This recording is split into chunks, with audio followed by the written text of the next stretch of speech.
punggawa timnas Indonesia U23 udah tiba nih di Doha, Qatar. Pada Rabu 10 April 2024 kemarin, anak-anak asuhan Sintayong langsung geber latihan pemulihan buat persiapan Piala Asia U23.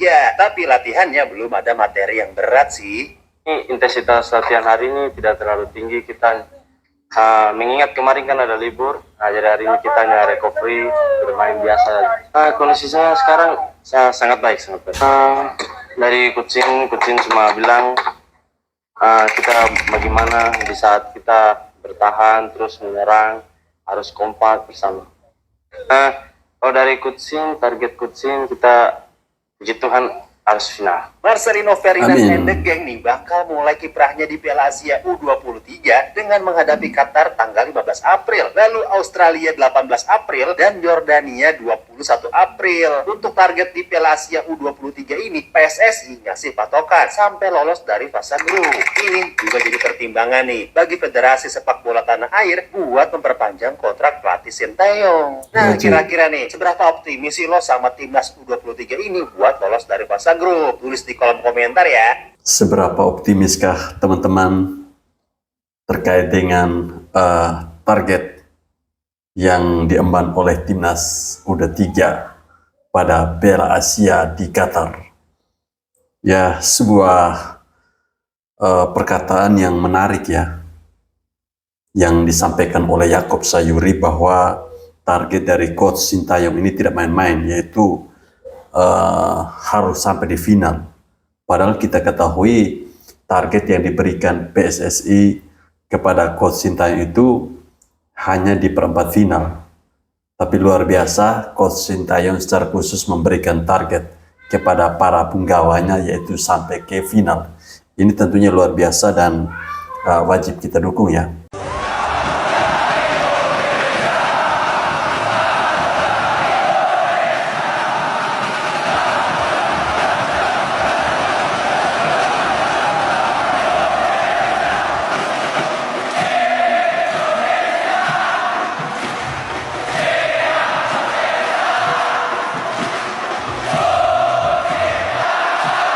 Assalamualaikum warahmatullahi wabarakatuh. Salam salve, Om Swastiastu, Namo Buddhaya, salam kebajikan. Teman-teman, jumpa lagi bersama saya di Falco Ngoe Channel. Salam olahraga. Tadi kita sudah simak bersama cuplikan video di mana para punggawa timnas U23 sudah tiba di Qatar tanggal 10 kemarin, dan mereka sudah mulai melakukan sesi latihan ya untuk mengembalikan stamina-staminanya mereka, mungkin karena capek dalam perjalanan dari Uni Emirat Arab atau dari Arab Saudi ke Qatar ya. Nah teman-teman, berikut ada video-video yang lagi viral, yaitu soal mobil timnas Indonesia. Ya, mobil timnas Indonesia ini memang agak unik dan sangat lain. Dia sangat berbeda dengan mobil-mobil timnas negara lain. Kalau mobil timnas dari negara lain itu hanya bertuliskan nama negara, tetapi tidak bagi mobil timnas Indonesia. Memang benar-benar Indonesia ini anak emasnya FIFA ya. Mari kita simak bersama. Ya salam, ini dia bis kita. Wow, keren sekali ya. Indonesia pakai bahasa Arab tuh. Nah, bahasa Arab. Ada bendera Indonesia lagi. Ini hotelnya.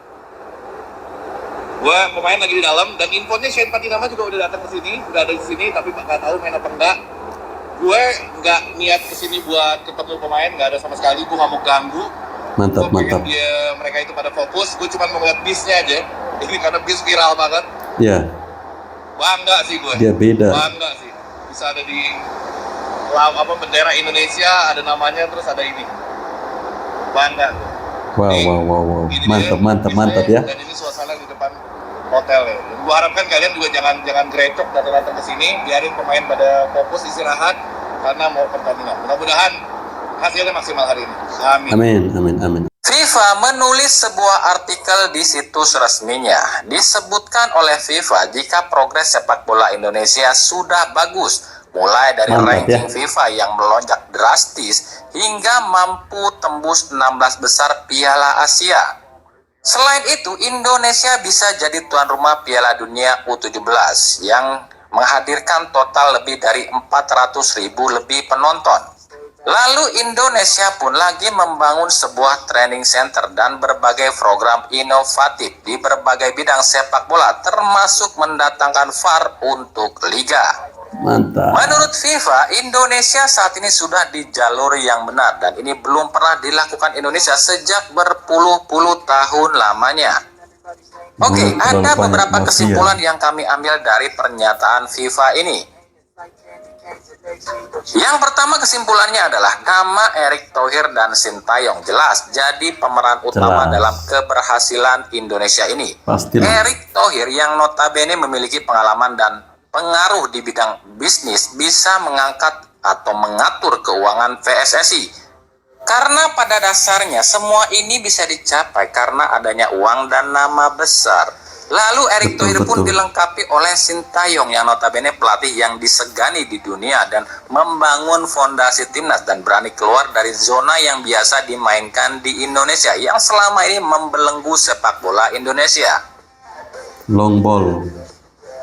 Kesimpulan kedua yang kami tangkap, meskipun FIFA mengapresiasi keberhasilan Indonesia, tapi ada yang kurang menurut kami, yakni yang pertama ya soal supporter. Ya, Tingkah laku supporter yang masih udik dan terkesan barbar, khususnya di Liga, ini salah satu jadi nilai minus PSSI di era Erick Thohir.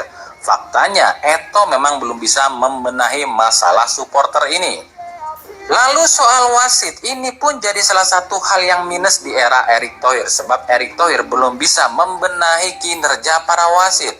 Kemudian soal match fixing, inilah yang terutama di Erick Thohir yang belum bisa dibenahi, sebab untuk membenahi match fixing ini dibutuhkan hukum yang ekstra keras, dan PSSI saat ini belum bisa menunjukkan hukuman keras tersebut. Kesimpulan yang ketiga adalah Liga. Ya, Erick Thohir sejauh ini bisa dibilang berhasil mengendalikan timnas Indonesia, tapi Erick Thohir masih gagal mengendalikan Liga. Penunggakan gaji, masalah transfer, pengelolaan kompetisi, pembinaan para klub, dan ini masih belum maksimal di eranya Erick Thohir. Tapi memang beberapa kesimpulan tadi itu wajar ya buat kami untuk negara yang rankingnya 100 dunia ke bawah. Sebab jika sebuah negara udah di atas 100 dunia rankingnya, 3 masalah tadi pasti sudah sedikit teratasi. Ingat, kami bilang sedikit teratasi. Karena memang nggak mungkin bisa di negara manapun mengatasi 100% 3 masalah tadi. Karena 3 masalah tadi itu pasti dialami di setiap negara. Ketum dan pelatih pasti ada yang suka, ada yang enggak. Lalu soal supporter, wasit, dan match fixing di liga manapun pasti ada dan pasti sulit dibenahi. Yang ketiga juga soal liga pun sama. Di liga manapun pasti ada minusnya. Tapi memang di Indonesia 3 masalah tadi itu terlalu ekstrim. Ketum dan pelatih timnas ini bisa dihujat habis-habisan. Tapi di Indonesia nggak ada hukuman. Kalau di luar negeri ada yang menghujat ketum dan pelatih timnas, ini udah diciduk. Kemudian soal supporter, wasit, dan match fixing. Nah, di Indonesia emang agak ribet, belum bisa dibenahi. Karena kalau di liga profesional itu udah dibentuk sebuah badan yang memang khusus untuk mengawasi atau mengatasi 3 masalah tadi. Dan soal liga yang masih carut-marut di Indonesia, ini akan sulit dibenahi di Indonesia. Sebab di Indonesia ini masih dikelola oleh klub. Sementara di liga-liga luar, permasalahan liga ini udah sedikit terbenahi karena mungkin mereka ini berani mendatangkan investor asing. Nah, makanya dengan apresiasi dari FIFA dan kesimpulan kami kekurangan-kekurangan PSSI sekarang, andai bisa diselesaikan atau sedikit dikurangi oleh PSSI Erick Thohir, maka bukan tak mungkin Indonesia bisa setara dengan liga profesional di dunia. Amin. Ya, itu ya.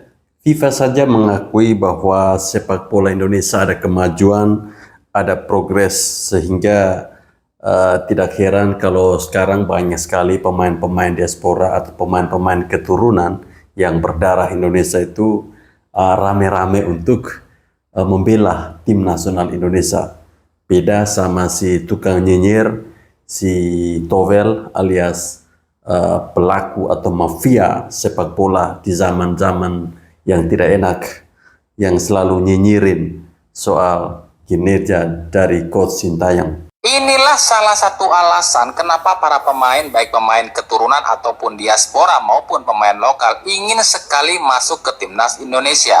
Sebab dengan masuk ke skuad timnas, bahkan walaupun cuma jadi cadangan, itu udah jadi jaminan pemain ini akan jadi skuad inti di klubnya kalau dia nggak cedera.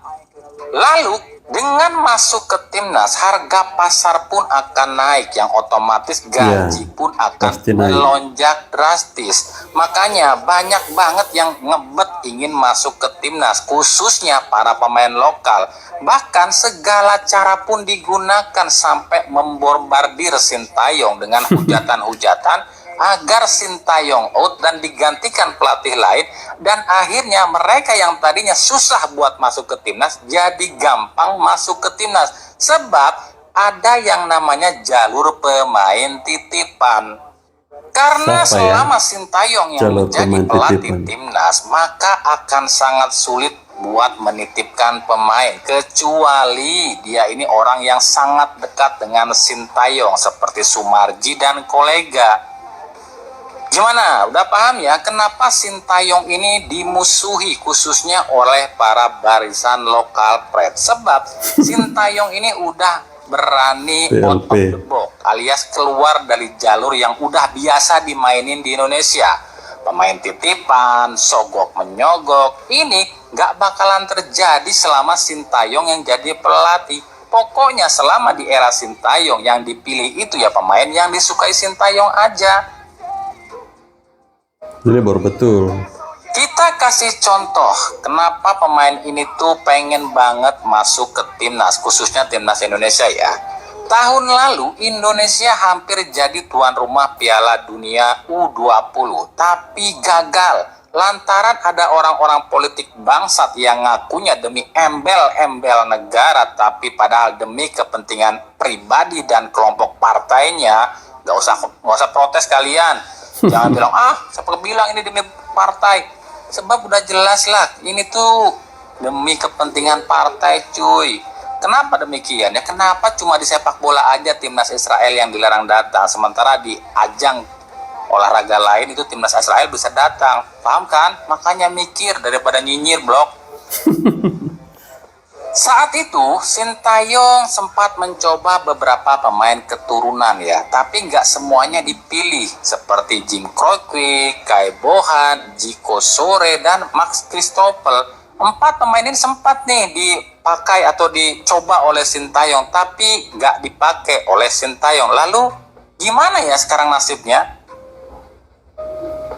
Yang pertama Jim Croce. Usai dicoret Sintayong di timnas U20, nasibnya cukup menyedihkan di Vitesse Anthem U21. Awalnya Jim ini tuh tampil reguler loh, cuma gara-gara dicoret Sintayong di timnas, Jim pun kehilangan posisi aslinya, posisi awalnya, dan menjadi penghangat bangku cadangan. Musim ini cuma tampil 7 kali dan gak cetak sama sekali gol. Yang kedua Kai Bohan, posisinya adalah bek tengah. Dia ini main di klub Telstar U21. Dirinya ini tuh dulu pernah dipanggil Sintayong ya. Sebelum dipanggil Sintayong ini dia ini jadi bek utama di Telstar U21. Tapi setelah dicoret Sintayong, musim ini cuma tampil 5 kali aja loh. Yang ketiga Max Christopher, dia juga bek tengah milik Willem U21. Sebelum dipakai Sintayong, sebelum dicoret Sintayong ya, dia ini kapten Willem U21. Tapi gara-gara dicoret Sintayong di timnas Indonesia atau nggak dipanggil lagi sama Sintayong, nggak dipakai sama Sintayong, musim ini cuma tampil 8 kali aja dan kehilangan ban kapten dia loh.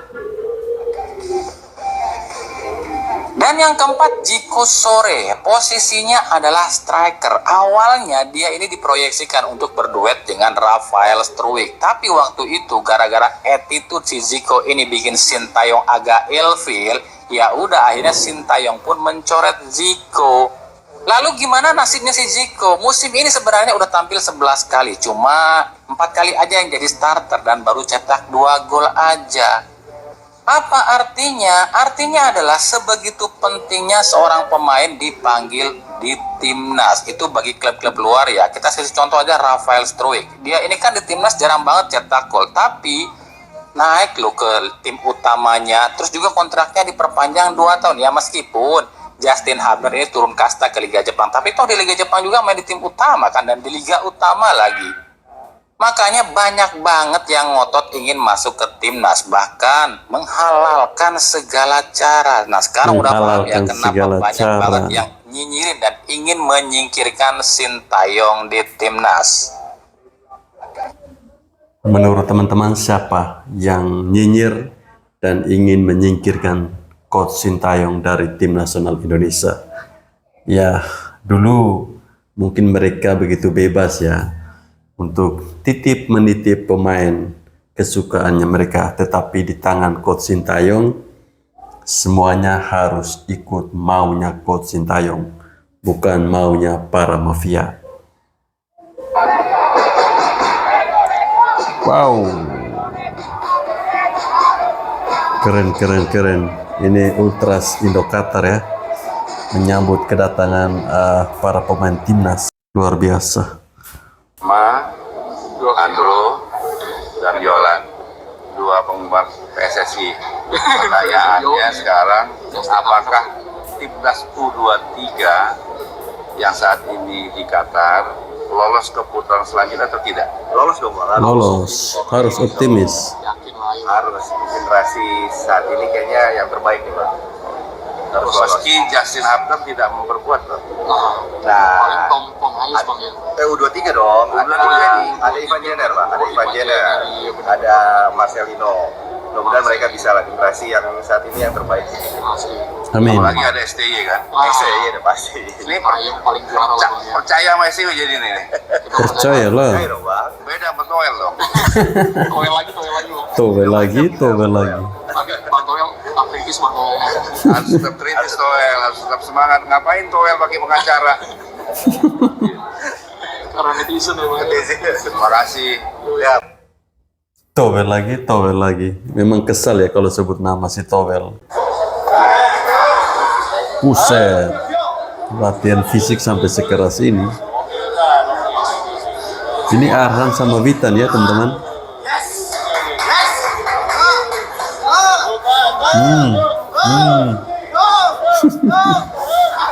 Pantasan mereka bisa bermain 90 menit bahkan sampai extra time sekalipun ya.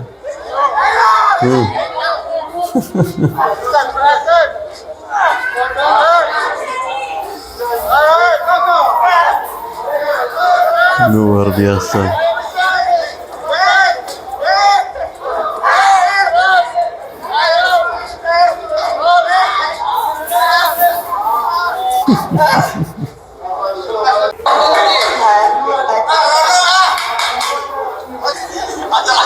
Nah, ini sepertinya aksi balas dendam ini.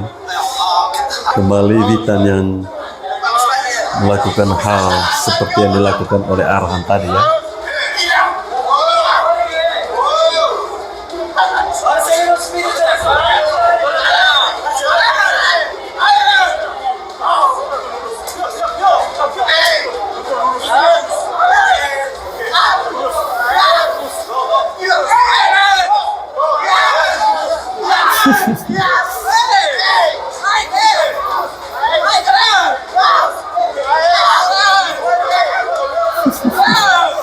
Ini kayak untuk melatih otot perut ya.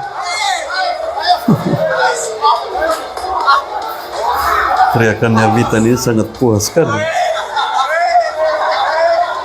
Ya, realistisnya gimana Coach? Apakah bisa melaju ke Olimpiade Paris atau hanya sekedar bisa lolos fase grup demi target Erick Thohir pada September? Enggak, ini yang terakhir harus ini bukan target Erick Thohir. Erick Thohir itu targetnya cuma lolos grup. Ini target STY. Ya, jadi tolong jangan diputar-putar. Ini target STY, ya gua sekali lagi gue nggak seoptimis. Selama ini kan kita pikir targetnya Erick Thohir ya. Bisa-bisa aja. Sekali loh. Ya, itu Sintayong yang tahu kekuatan dia kan. Ini kan ya kan, dan 14 pemain sudah main di timnas. Jadi Sintayong yang tahu. Kalau gue sih, gue hanya berharap lah, oke, bisa. Kan tambah lolos tambah banyak job. Iya lagi. Benar Ikut deh. juga ya. Ikut coach.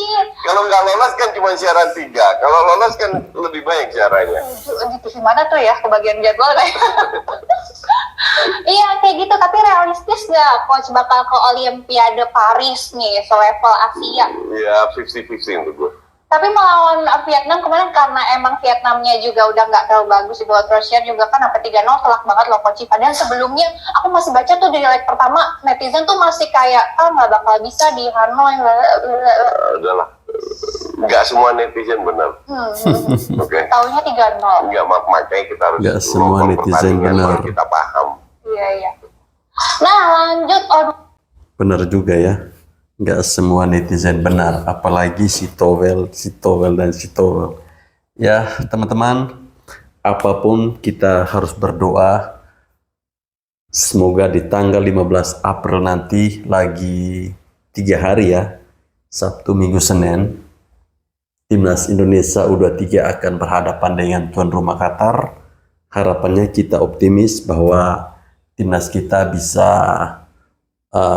mengalahkan Qatar. Ya, harus optimis ya. Baik, saya kira sampai di sini video saya. Salam olahraga.